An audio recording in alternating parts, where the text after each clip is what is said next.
¿Qué tal amigos? Buenos días, buenas tardes, bienvenidos a un nuevo video. En esta ocasión les traigo el curso de cálculo integral. Y más que un curso, es una serie de videos en donde vamos a definir cada concepto del cálculo integral y también veremos sus aplicaciones. Entonces, el objetivo principal de este video es conocer qué es una integral. En videos próximos estaremos aprendiendo cómo se integra, pero en este video lo que nos interesa saber es la parte conceptual de qué es una integral. Y bueno, a grandes rasgos, una integral se define como una suma, pero una suma de infinitos sumandos de tamaño infinitamente pequeño. De hecho, eso es lo que hace diferente de una integral a una suma. En una suma lo que tenemos son cosas que están sumando, cosas grandes, y en la integral lo que tenemos son infinitas sumas de cosas infinitamente pequeñas. Eso es lo que hace diferente una integral de una suma. También otra cosa que es importante conocer es que una integral es la inversa a una derivada. Como ya vimos, la derivada es una razón de cambio de una magnitud con respecto a otra, y una integral es el proceso inverso de hacer una derivada. El símbolo de la operación integral es una S alargada, una S haciendo referencia a la suma, y esto lo conocemos como la integral. También quizá nos estaremos preguntando qué es lo que hace una integral o para qué nos sirve una integral en matemáticas. Bueno, lo que hace la integral es sacar el área bajo funciones que están limitadas por un punto a otro punto. Como lo podemos observar aquí, tenemos una función ascendente y la estamos limitando desde un punto inicial hasta un punto final.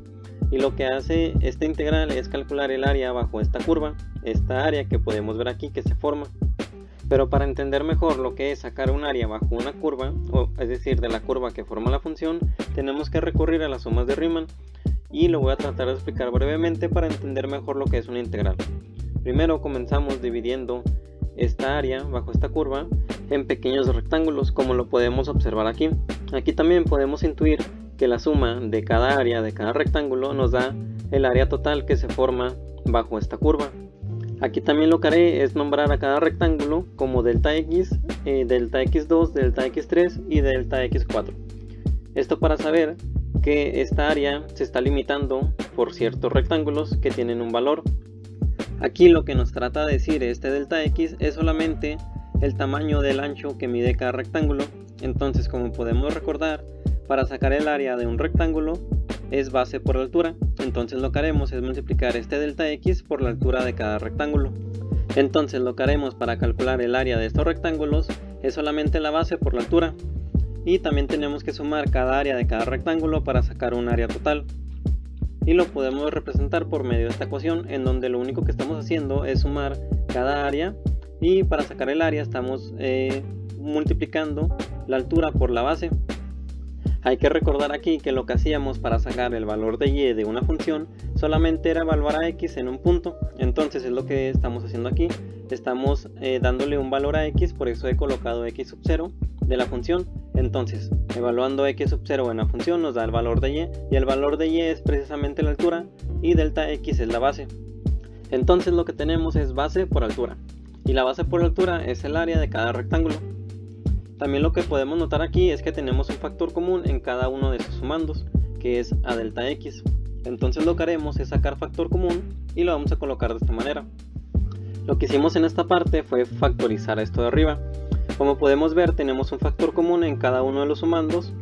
Entonces si tenemos un factor común lo podemos sacar de esta suma y colocarlo de esta manera, en donde lo estamos dejando casi al final.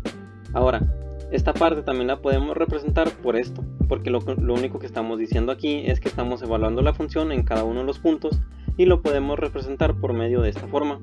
También debemos hacer notar aquí que para poder expresar esto como un factor común, el ancho de cada rectángulo debe ser el mismo para cada rectángulo.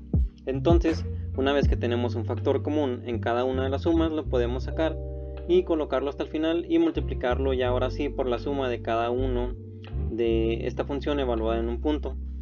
Ahora bien, ¿qué pasaría si tuviéramos infinitos rectángulos? Pues bueno, lo que pasaría es que el ancho de delta x sería extremadamente pequeño y tendríamos una infinidad de rectángulos, y lo podemos ver en el siguiente paso.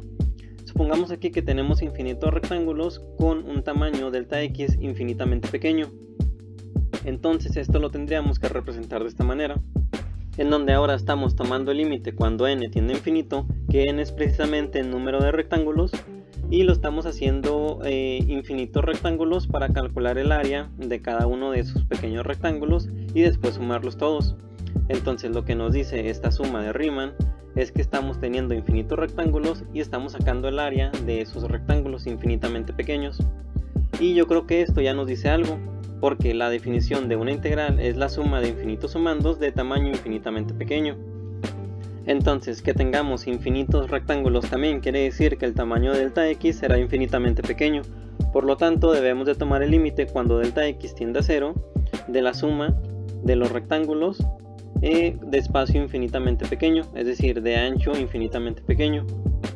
Ahora, aquí también tenemos que hacer notar algo muy importante, es que si estos límites existen, es decir, si esta función es continua en cada uno de los puntos, siempre que el límite exista, la función f de x es integrable en AB. ¿Qué quiere decir AB? Bueno, pues el punto inicial y el punto final. A este punto lo vamos a llamar A y a este punto lo vamos a llamar B. Entonces, siempre que estos límites existan para toda x, esta función la podemos integrar. Entonces ahora lo que conocemos como una suma de Riemann cuando delta x tiende a 0 pasaría a ser nada más y nada menos que una integral que está definida desde el punto A hasta el punto B, que es precisamente esto que tenemos aquí, del punto A al punto B.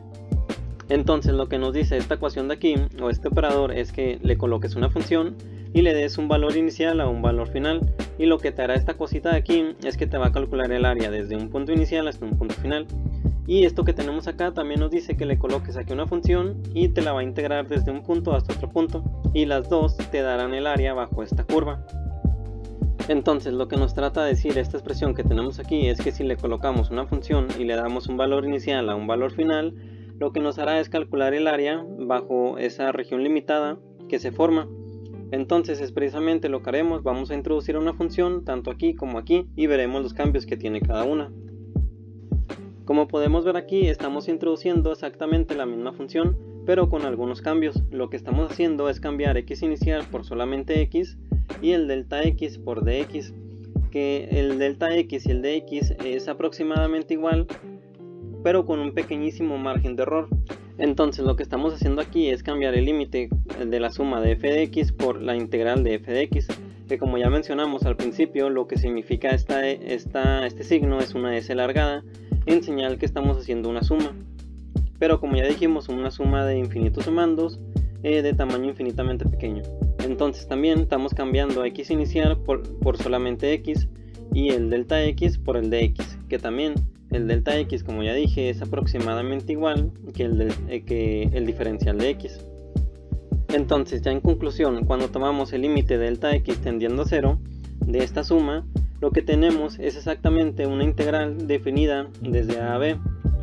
Y si antes teníamos un proceso mucho más largo, ahora lo podemos simplificar calculando con una integral definida. Y pues bueno, esto es todo por este video, nos vemos la próxima.